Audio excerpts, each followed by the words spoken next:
por tu misericordia, por tu amor. Reconocemos, Señor, que sin ti no podemos hacer nada. Reconocemos que somos débiles, Señor, cuando no estás con nosotros y necesitamos tu presencia en nuestras vidas.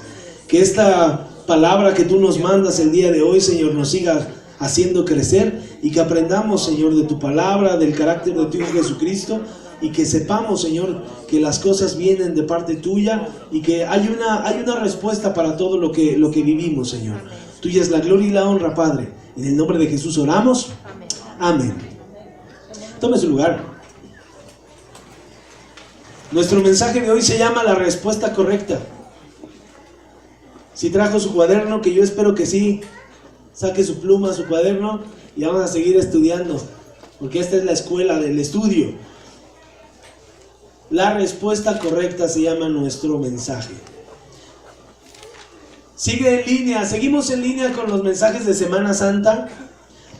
Si usted recuerda, vimos la semana pasada, hemos estado viendo el nacimiento de Jesús, la anunciación de Jesús, y después de que María cumple la cuarentena, después de que nace Jesucristo, llevan al niño a Jerusalén. La Biblia lo dice así, como Dios lo ordena en Deuteronomio, en Levítico, y lo presentan para darle el honor a Dios, porque dice que el primer hijo, el que abre matriz, tiene que ir a ser presentado al santuario, y entonces José y María van al templo a entregar el palomino y las dos tórtolas, ustedes se acuerdan. Entonces ellos llegan y lo presentan al santuario. De ahí en adelante solamente nos queda asumir la infancia de Jesucristo, porque no hay en algún libro de toda la Biblia más información de la niñez de Jesús. Solamente nos dice, lo presenta al cumplirse la cuarentena de haber nacido, y de ahí hasta los 12 años no se sabe nada de Jesucristo.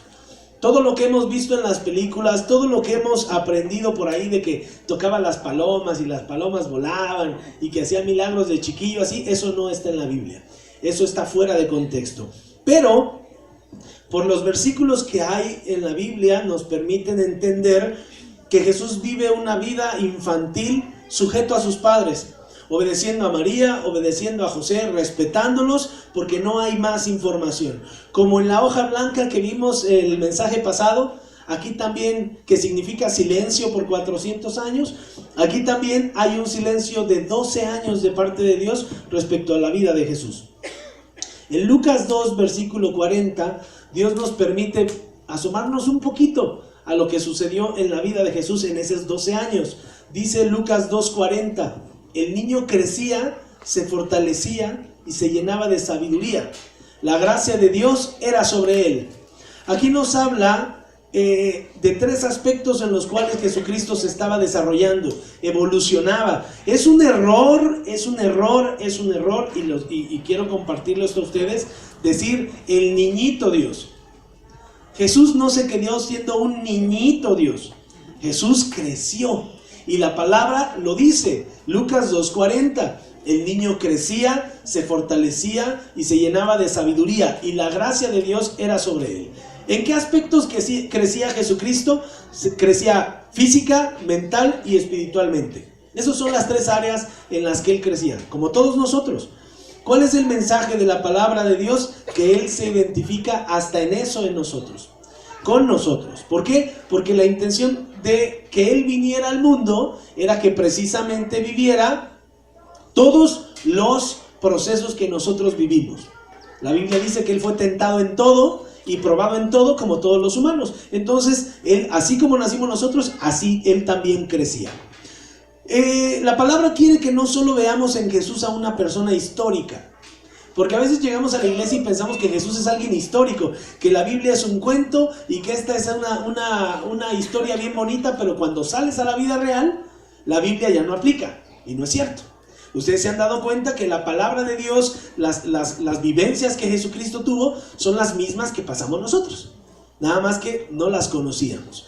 Entonces, Jesús no es alguien que solamente vino del cielo y que tenía ventaja sobre nosotros, sino que la palabra de Dios nos da estas pequeñas muestras de la humanidad de Jesús, para que digamos, mira, sí es cierto, él también es como yo. nació, creció, vivió, padeció algunas tentaciones y después Él fue al Padre.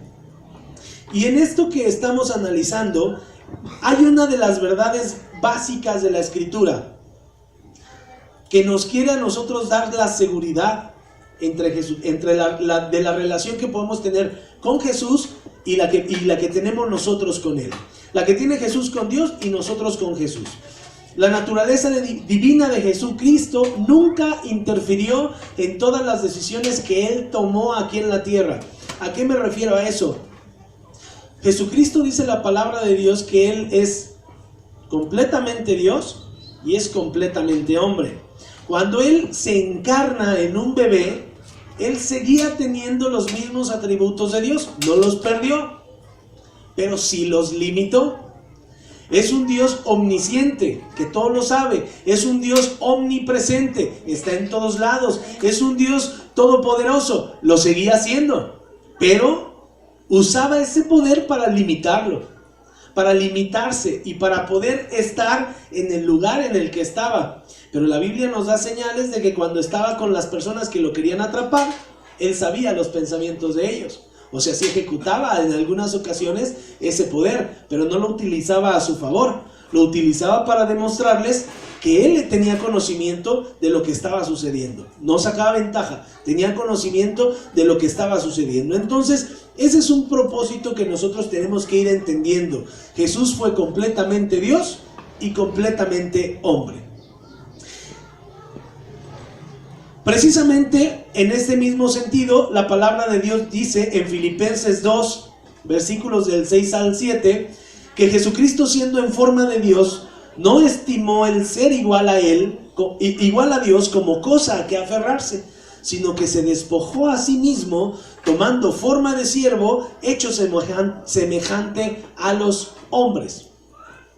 Fíjate cómo la palabra dice que Él, siendo Dios, no se aferró a sus cualidades propias y las hizo a un lado. Y se despoja de todos esos atributos, como les decía, los limita, se despoja de ellos para tomar forma de siervo y hacerse semejante a nosotros. ¿Y sabes por qué? Porque Él nos ama. Porque Él sabe quiénes somos, porque Él sabe los problemas que tenemos, sabe las tentaciones, las dudas, sabe todo lo que hay en nuestra mente, en nuestro cuerpo, en nuestro corazón, y por eso Él decidió hacer de lado todos esos atributos que Él tenía y se hace siervo, se hace humano para Él ser el sacrificio perfecto, para que tú y yo pudiéramos tener una salvación y un nuevo inicio en esta vida, ¿sabes? No solamente es para que viéramos películas y tuviéramos una idea vaga de quién es Jesucristo, no, eso va mucho más allá. El sacrificio de Jesucristo está hecho para que pudiéramos empezar de nuevo, para que pudiéramos recuperar la relación que habíamos perdido con Dios en el huerto del Edén, cuando Adán y Eva toman la decisión de no tomar en cuenta a Dios. Y esa misma decisión nosotros la tomamos todos los días, cuando nosotros tenemos la oportunidad de obedecer a Dios y no lo hacemos, y nos volvemos semejantes a esos dos hombres que hace mucho tiempo, hombre y mujer, que hace mucho tiempo decidieron no hacerle caso a Dios. La misma situación se va repitiendo con nosotros. Nacemos inocentes y después decidimos alejarnos de los caminos de Dios. Lucas 3, 21 y 22 nos muestra ahora de nuevo a Jesucristo, pero ahora ya en la etapa adulta. Aproximadamente cuando nos revelan de nuevo a Jesucristo, aparece de 30 años. Y ahí aparece cómo se acerca a Juan, que está bautizando en el río Jordán, y le dice: es necesario que tú me bautices. Y Juan le dice: no, tú eres del que yo había estado hablando, del que había dicho, yo no, viene alguien detrás de mí que él bautizará en fuego y en espíritu. Viene alguien detrás de mí que yo no soy quien para amarrarle ni siquiera las agujetas. Tú eres ese, el que me tendría que bautizar eres tú, no yo a ti, yo no soy nadie, Jesús. Y él le dice: es necesario que tú me bautices. No te estoy preguntando quién eres, no te estoy preguntando quién soy yo. Es necesario que cumplamos con este requisito. Y Juan agarra y con todas las dudas en su cabeza bautiza al Señor. Pero hay algo bien importante que Lucas comenta, porque este relato lo encuentras en Mateo y lo encuentras en Marcos, pero Lucas pone una frase que se vuelve muy importante en este proceso del bautizo de Jesucristo. Dice Lucas: aconteció que cuando todo el pueblo se bautizaba, también Jesús fue bautizado, y orando, el cielo se abrió. Y esa palabra orando no la pone en Mateo ni la pone Marcos. Jesús, cuando estaba en ese proceso de su bautizo, estaba orando en el Espíritu. Él se mantenía en comunión con Dios. Seguramente está diciendo: Padre, esto lo hago para que te agrades de mí, por obediencia, porque te amo, porque se está cumpliendo el tiempo, porque ahora yo soy ese cordero que tú estás promoviendo para que yo pueda salvar a estos hombres pecadores. Y dice la Biblia que cuando todo el pueblo se bautizaba, no lo hizo él solo. No dijo: vente, vámonos tú y yo, Juan, a un lado, allá, y como yo soy el Hijo de Dios, pues que nadie me vea cómo me bautizas, porque yo soy aquel. No, se mezcló con todos los pecadores que se iban a arrepentir y que se le presentaban a Juan, porque acuérdense que Juan bautizaba a través del arrepentimiento. La pregunta es: ¿Jesús de qué tenía que arrepentirse? Si él fue tentado y no pecó. Otra pregunta: ¿por qué no lo hizo en privado si es el Hijo de Dios? Otra pregunta: ¿por qué necesitaba el bautizo? Otra: ¿por qué necesitaba orar constantemente? ¿Para qué hacerlo si él es el Hijo de Dios? Entonces, si te pones a leer este versículo de la Biblia y le haces esas preguntas, pues realmente Jesucristo, una, no tendría que estar ahí. Dos, no había pecado, ni para qué arrepentirse. Tres, es el Hijo de Dios, ¿para qué mezclarse con toda la gente? Nos ponemos a pensar muchas cosas y decimos: pues qué necesidad. Pero ese es nuestro pensamiento. Esas son nuestras justificaciones. Este es nuestro contexto, pero lo que nosotros pensamos, al final del día, eso es irrelevante. Lo que importa es lo que Dios nos muestra en su palabra. Nosotros podemos sacar muchas conjeturas de cuáles fueron las motivaciones de que Jesucristo viniera, de que Jesucristo se humillara delante de las personas, pero lo que importa para nuestras vidas es lo que Dios diga, no lo que nosotros pensemos. Abra su Biblia en Lucas 4, versículos del 1 al 13, y vamos a leer la palabra de Dios. Y se va poniendo de pie, por favor, conforme vaya teniendo la lectura. Si alguien tiene algún problema para encontrarlo, levante su mano y ahí tenemos a los sugieres que le pueden apoyar para encontrar la lectura. Lucas 4 del 1 al 13. Póngale mucha atención a los puntos, a las comas, y vaya descubriendo cómo Dios, carito, vaya descubriendo cómo Dios es tan específico en describir las situaciones. Dice la palabra: Jesús, lleno del Espíritu Santo, volvió del Jordán y fue llevado por el Espíritu al desierto. 40 días y era tentado por el diablo, no comió nada de lo que decían, los cuales Entonces el diablo le dijo: si eres hijo de Dios, di a esta piedra que se convierta en pan.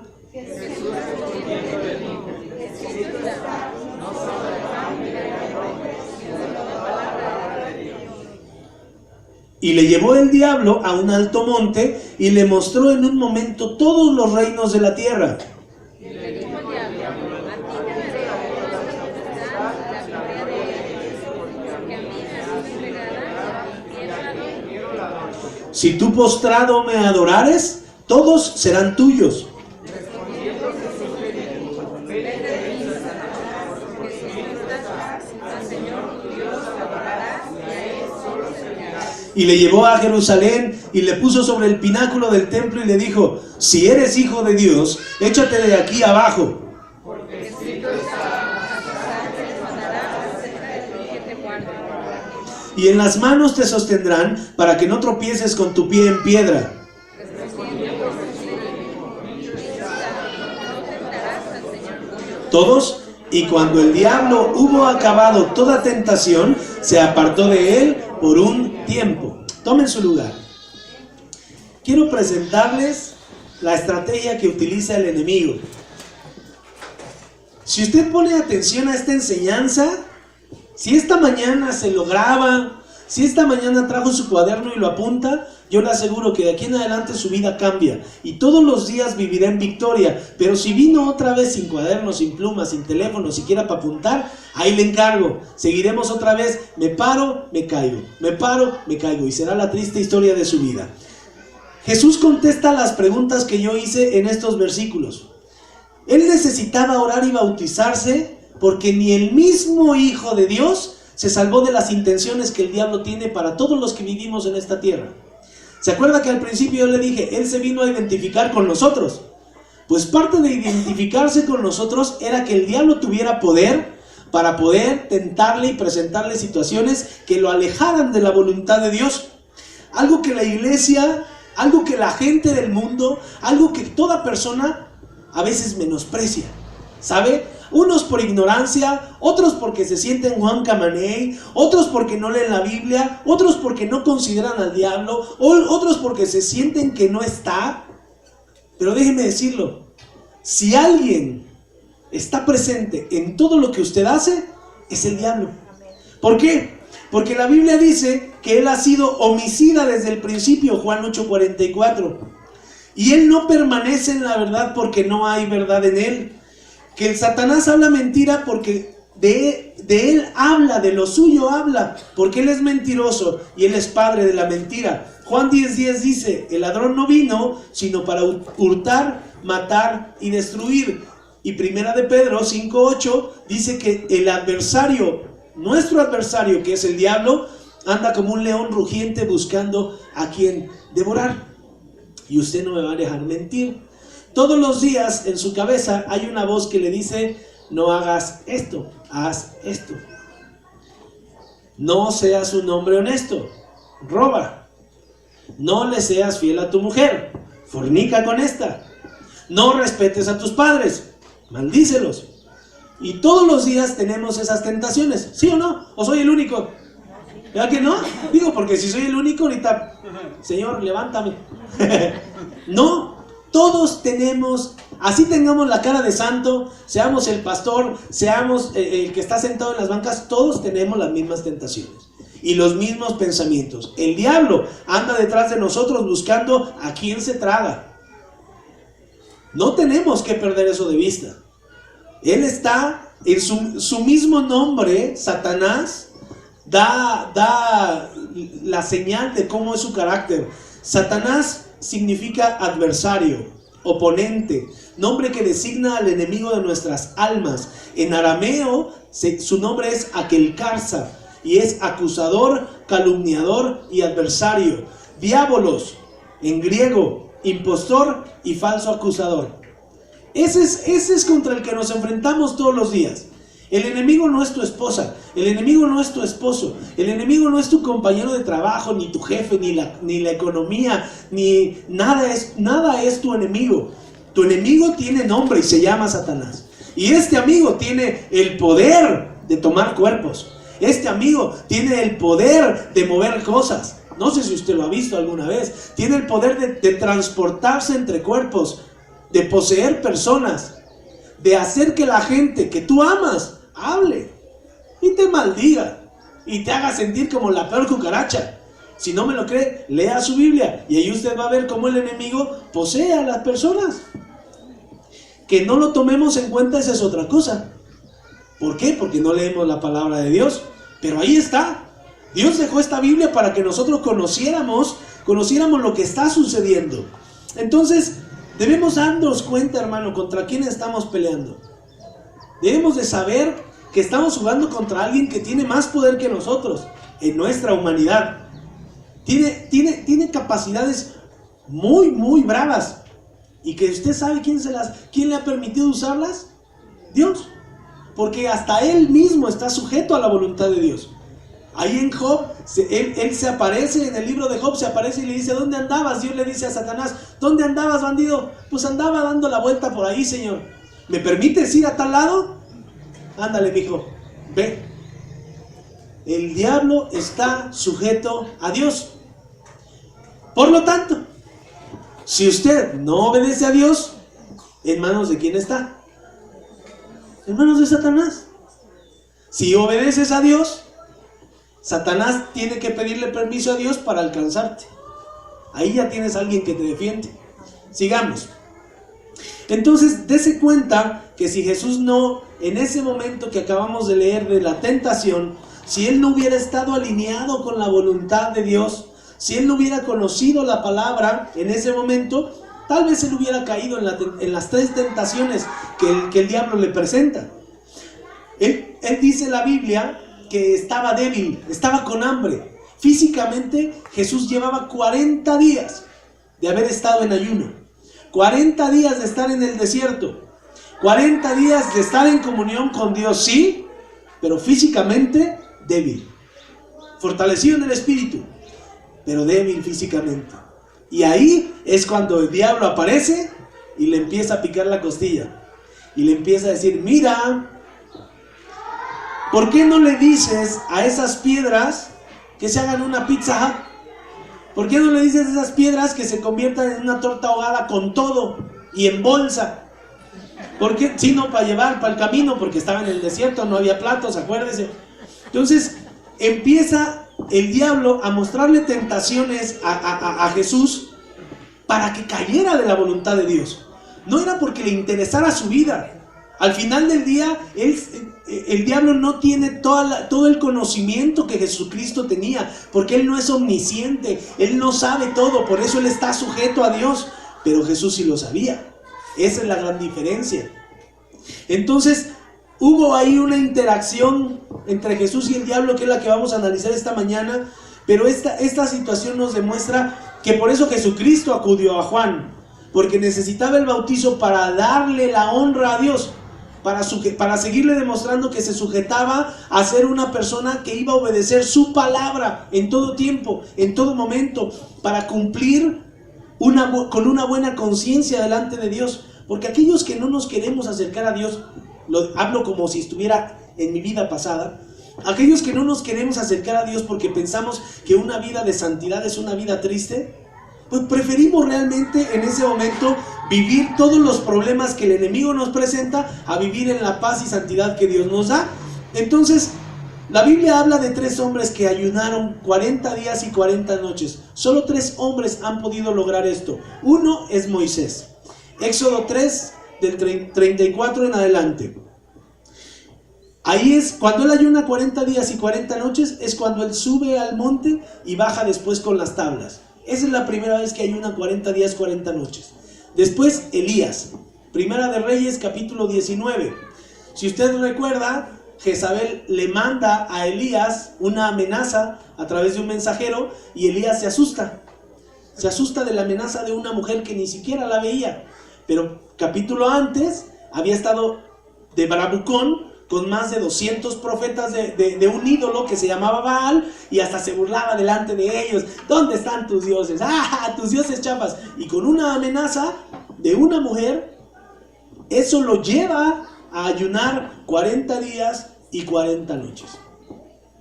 El otro ayuno de 40 días es este que estamos analizando de Jesucristo.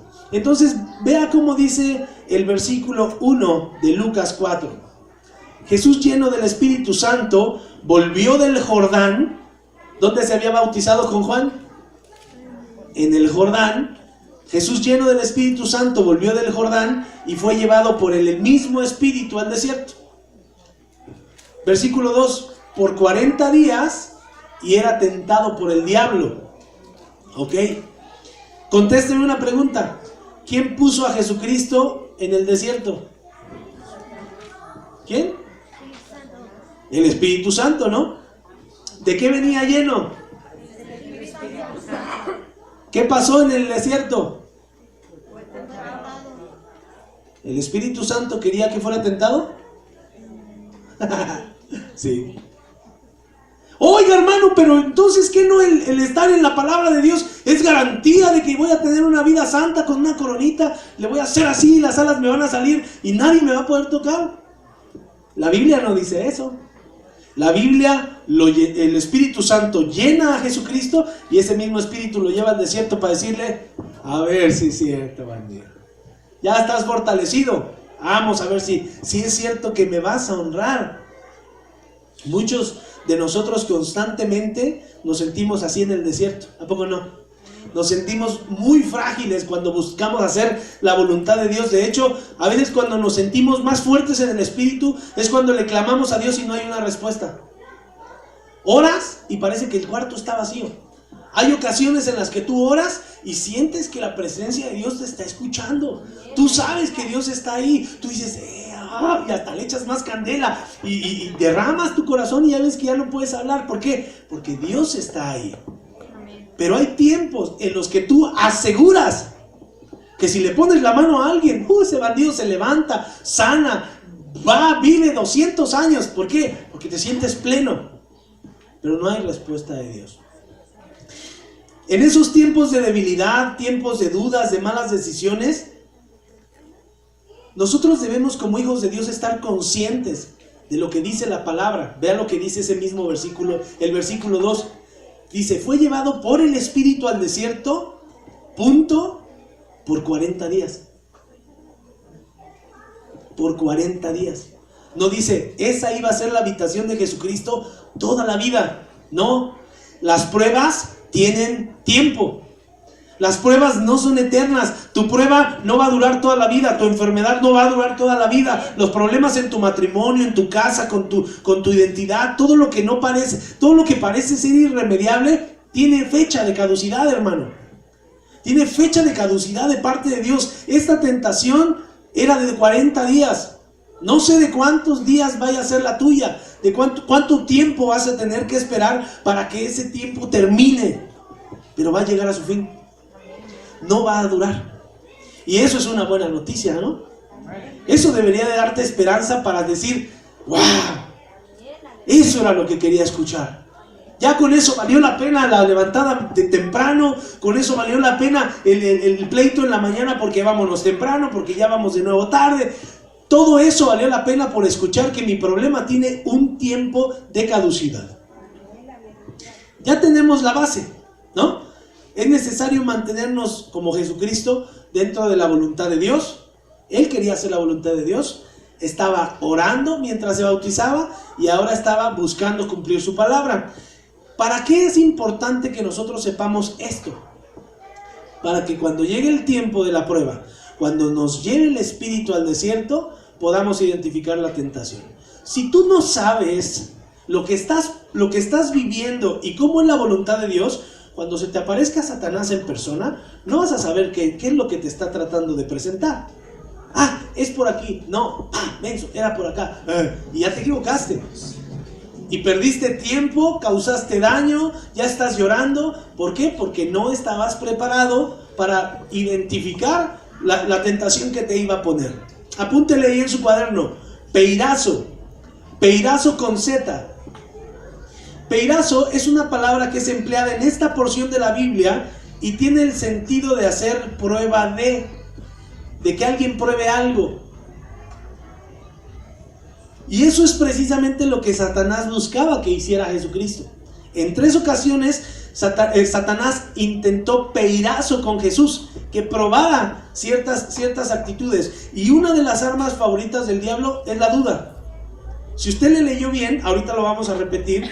Si usted lo leyó bien, el Satanás lo que hace es avienta una palabra de duda y dice, a ver cuál de estas pega. Si no es la duda, es la emoción, es la tentación que le estoy poniendo, pero le aviento en bola para ver cuál es la que pega. Primer tentación, la tentación física. Versículo 3. El diablo le dijo, si eres hijo de Dios, fíjese cómo hay duda ahí. Si tú dices que eres hijo de Dios, di a esta piedra que se convierta en pan. Pruébamelo. Si eres hijo de Dios, pruébamelo. Duda, hazlo, sáciate. ¿Sí ven cómo el orden? Dudo que seas el hijo de Dios. Demuéstrame que eres el hijo de Dios y sacia el hambre que tienes.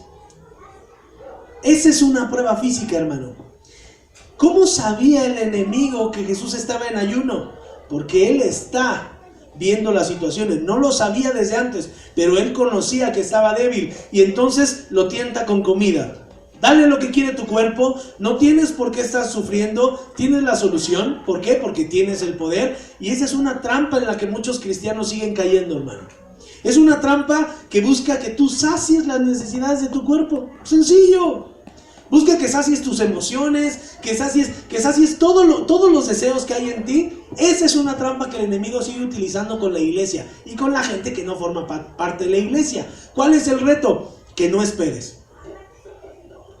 Aquí era, ya llevas 40 días sin comer. ¿A poco tu padre es así? ¿A poco Dios te maltrata así? Come. ¿Qué pasa cuando nosotros no podemos o no sabemos esperar en la palabra de Dios? Pues nos equivocamos. ¿Te ha resultado tomar cosas que no te corresponden por un momento? ¿Alguna vez te ha funcionado el tener relaciones antes del matrimonio y después llegas al matrimonio y te sientes culpable con lo que hiciste? ¿O ya estás casado, vas y te metes con alguna otra persona que no es tu esposa y quieres huir de ese lugar cuando acabaste de tener lo que tanto estabas buscando? ¿Te sientes culpable? ¿Por qué? Porque no era tuyo. Estás en tu trabajo y hay dinero ahí y tú necesitas pagar la renta, necesitas pagar la luz. El fin no es malo. El fin, como Jesucristo, era saciar el hambre. El fin por el que tú tomas el dinero no es malo, pero ese dinero no es tuyo. Pero el enemigo te lo pone ahí para que lo tomes. ¿Por qué? Para que te sientas culpable, para que no te acerques a Dios, para que después digas: ¿yo cómo voy a ir a la iglesia si soy el más vil del mundo? Soy el más despreciado del mundo y la culpa la tiene este vicio. ¡Ah! Yo, bandido, le echamos la culpa al vicio. ¡Al vicio! La botella estaba ahí, tú estiraste la mano. La muchacha no era tuya, tú estiraste la mano. Lo que ya no hacías con tu esposa, lo hiciste con ella. La conquistaste, la enamoraste. Hiciste lo que quisiste y ahora te vas. Y así todas las cosas, el chisme, la burla, el orgullo, todo está ahí. El que toma la decisión de agarrarlo somos nosotros. ¿Quién lo puso ahí?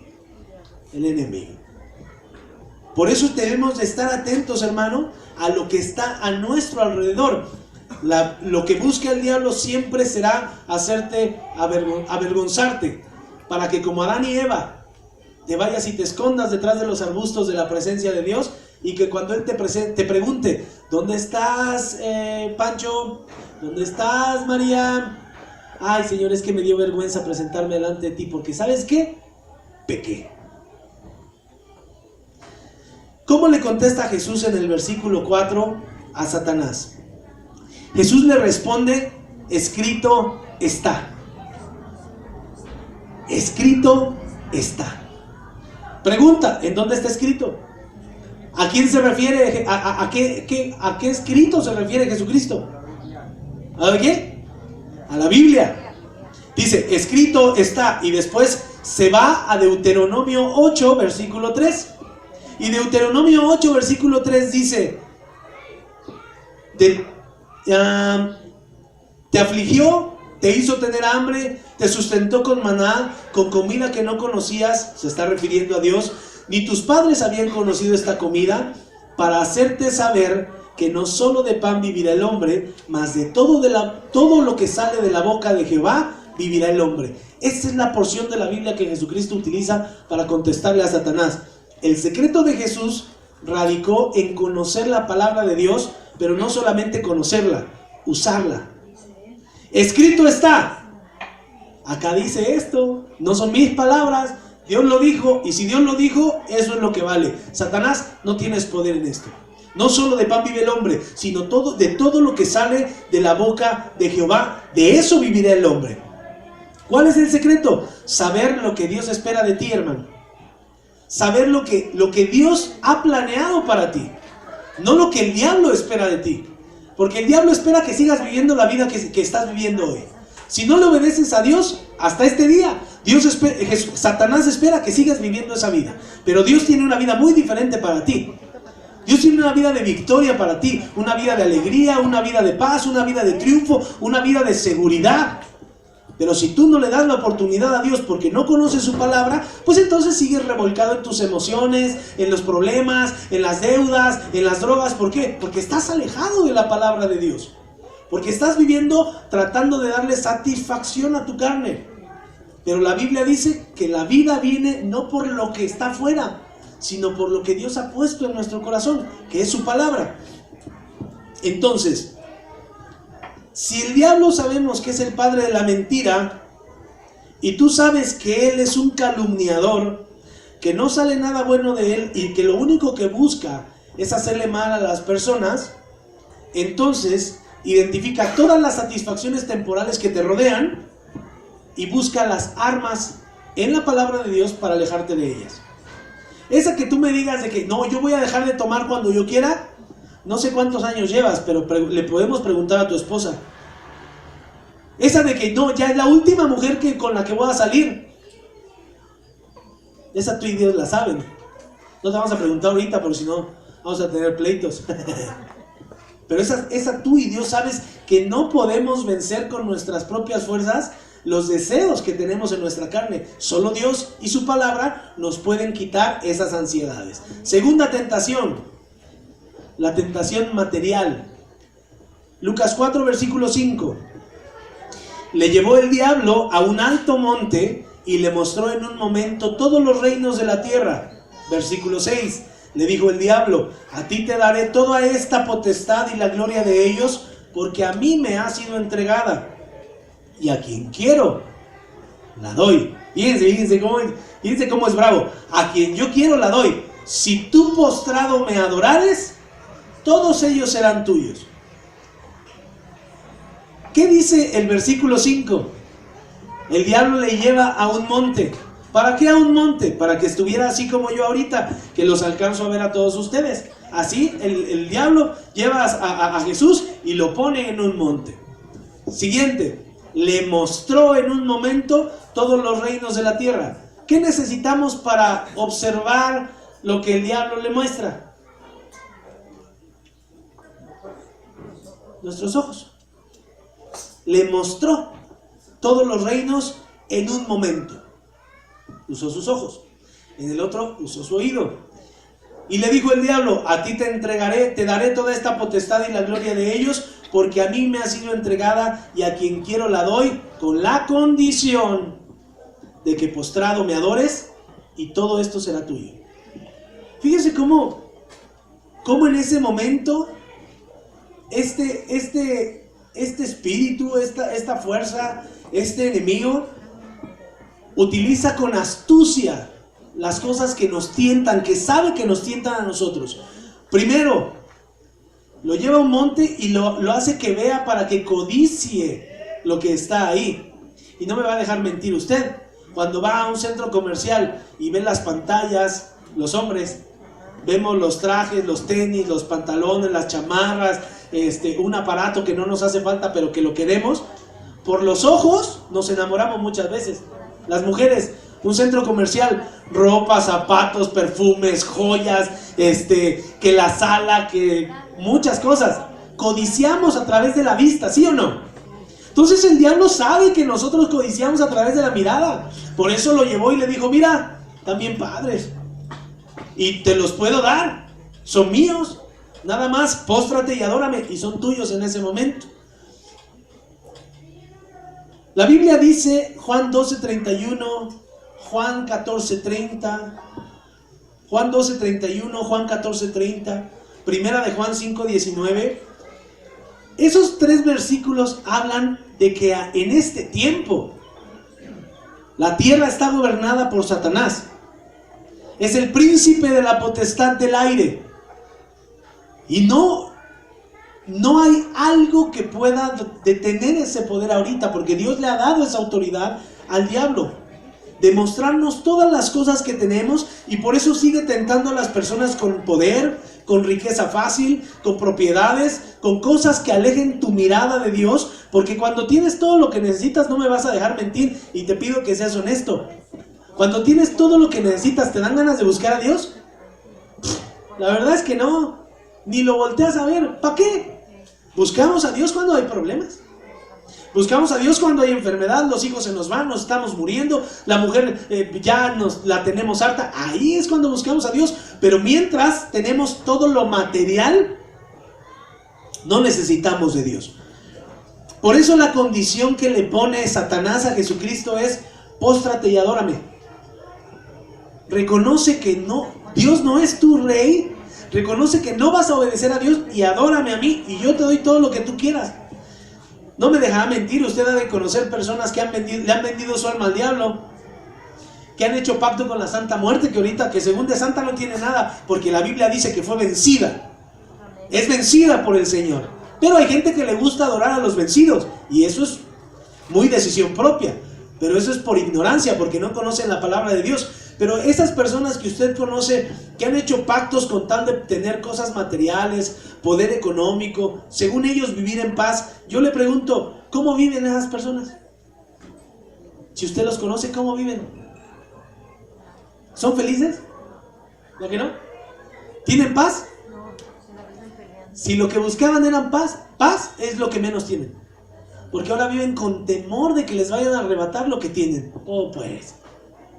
Entonces, ¿qué era lo que estabas buscando? ¿Paz en vez de dinero? No te entiendo.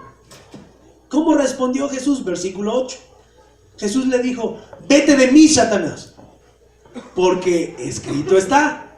Otra vez, escrito está: al Señor tu Dios adorarás y a Él solo servirás.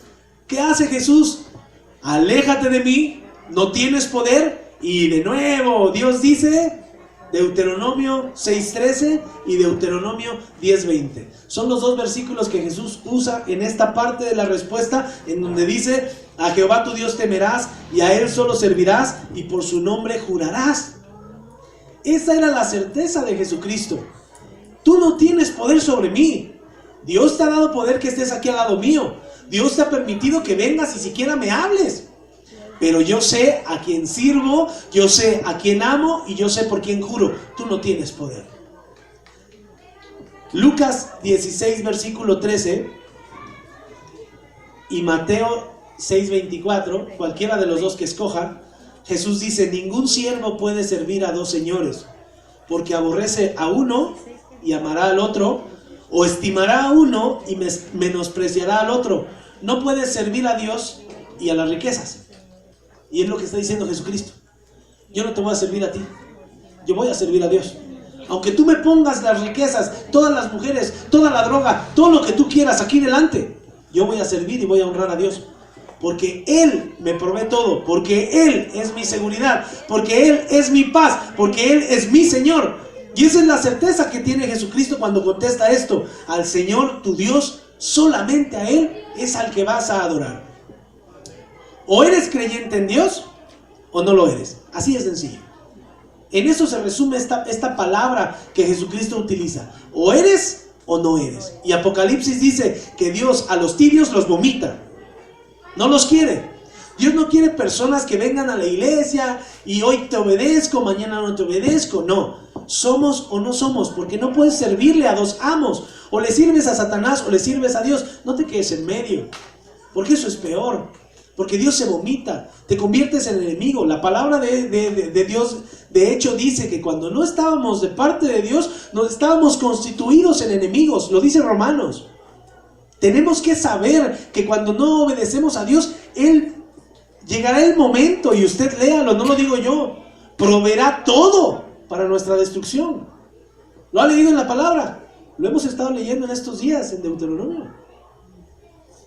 Proveerá todo. ¿Por qué? Porque somos enemigos, porque no queremos. Pero ese es el Antiguo Testamento. Para eso vino Jesucristo, para traernos salvación. Y por eso Él nos está enseñando a través de la palabra a tomar decisiones correctas en el momento correcto. A eso se le llama sabiduría. Ok, tercera tentación: el orgullo. Esa es la tercera tentación. Y ya se lo he dicho a usted más de una vez. Para los creyentes, el orgullo es la peor piedra de tropiezo. ¿Por qué? Porque como Dios está de su lado, ya tiene todas sus necesidades cubiertas. Y cuando le pide a Dios que le responde, ahora usted se vuelve un hombre orgulloso. e intenta agarrar a bibliazos a las demás personas, pero no es así. Vea lo que sucedió. Lucas 4, versículo 9. Seguimos en la misma escena. Satanás, dice el versículo, que lleva a Jerusalén a Jesucristo y le pone sobre el pináculo del templo. Jerusalén es la ciudad sagrada para los judíos. Jesús es judío. Y el diablo lo pone encima del pináculo del templo, en la punta más alta del templo. Eso es una imagen muy fuerte. Tú estás por encima de este templo. Tú eres más grande de este templo. Este templo fue hecho por ti, viejo. Mira, estamos arriba. Le estaba elevando el orgullo a Jesús. Y le dijo, si eres hijo de Dios, otra vez la duda, si eres hijo de Dios, échate para abajo. Porque escrito está, a sus ángeles mandará cerca de ti que te guarden, y en las manos te sostendrán para que no tropieces con tu pie en piedra. Ay, aquí ya entró otra astucia de este bandido. Sabe la palabra de Dios. El diablo conoce la palabra de Dios. Ya lo puso sobre el pináculo del templo. Ya le dijo, si eres hijo de Dios, le pone duda. Aviéntate. Exige tus derechos de hijo de Dios. Porque escrito está. Tú me contestaste con Biblia. Yo conozco la Biblia también. Escrito está. Salmo 91, 10 y 12. 91, 11 y 12. Escrito está, a sus ángeles mandará cerca de ti que te guarden, y en las manos te sostendrán para que no tropieces con tu pie en piedra. O sea, hasta ahí vamos bien. A sus ángeles mandará cerca de ti que te guarden. Versículo 11. Y en las manos te sostendrán para que no tropieces con tu pie en piedra. ¿Usted cree que usó la palabra de Dios completa? No. El diablo es más peligroso cuando te presenta la Biblia y te deja que tú la interpretes. Por eso es peligrosísimo que te pongas a estudiar la Biblia y te formes tus propias ideas. Porque el diablo empieza a tomarlas, claro, no, sí, es eso, precisamente. ¿Qué dice el Salmo 91, versículo 10? No te sobrevendrá mal, ni plaga tocará tu morada, pues a tus ángeles mandará cerca de ti que te guarden en todos tus caminos. Y eso se lo saltó el diablo. Que te guarden en todos tus caminos. Porque esa parte no le convenía mostrársela en ese momento.